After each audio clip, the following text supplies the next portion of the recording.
Before we start, please take a moment to give this video a like, subscribe to Blast World Mysteries, and hit the bell icon so you'll never miss these great stories.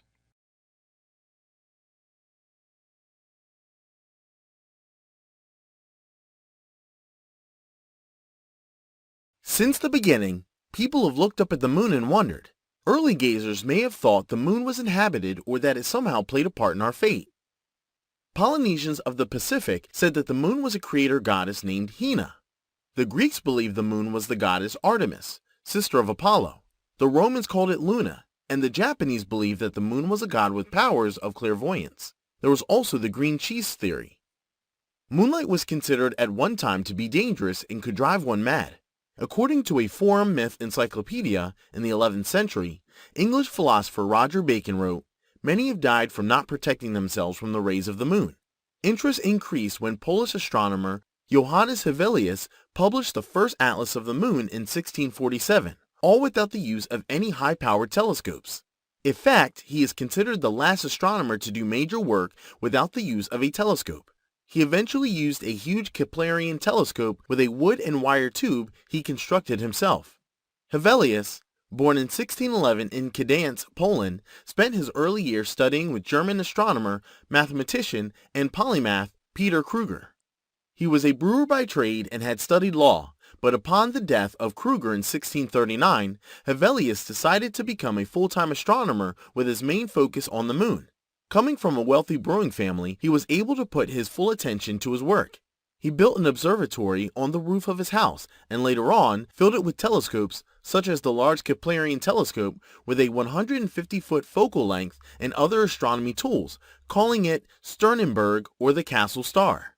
However, even amidst pressure from colleagues to rely more on telescopes, Hevelius always maintained he could get just as accurate mappings simply with a quadrant and alidade. His star castle became the go-to place in Europe for stellar astronomy and was visited by the Polish Queen Mary Louise Gonzaga, Polish King John III Sobieski, and Edmund Halley of Halley's Comet fame.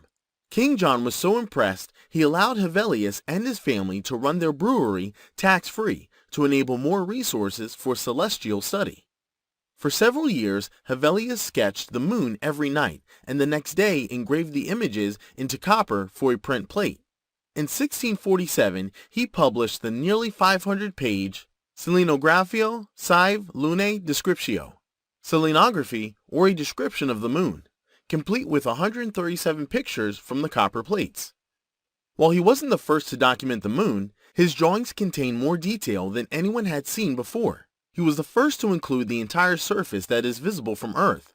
And, from studying lunar eclipses, Hevelius was the first to determine how to map longitude. Astronomy historian Albert van Helden tells us on City Lab that Hevelius managed the amazing feat of showing details of the moon in all phases in his engravings. The book also contained 3 large plates, each showing the full moon in different ways. One view is as the moon looks through a telescope. One view uses geographical conventions like a map maker might use, and the third map is a synthesis illuminating all the lunar features. According to Forbes, Pope Innocent X highly respected the book's information, but he wished it hadn't been written by a heretic, Hevelius the Lutheran. Hevelius named many of the landscape features, including a mountainous region called the Alps, and several of the names are still in use today, including a crater he named for himself. Not only did Hevelius document the moon in great detail, he also discovered 10 new constellations, identified 4 comets, and wrote several other books on astronomy. He built better and better telescopes, created star charts, invented the pendulum clock, and improved on the sundial. Hevelius's wife, Elizabeth Koopman, was a partner in his work and became an astronomer of some renown on her own merits. She published his star catalog in 1690. 3 years later, Hevelius's death, the catalog has been kept at Brigham Young University since 1971. Several copies of Selenographia sive Lunae Descriptio still exist, including one in the Huntington Library near Los Angeles, another at the Hubble Telescope Observatory, and one at the Beinecke Rare Book and Manuscript Library at Yale University. There were about 1,000 first editions printed that now command about $50,000 each.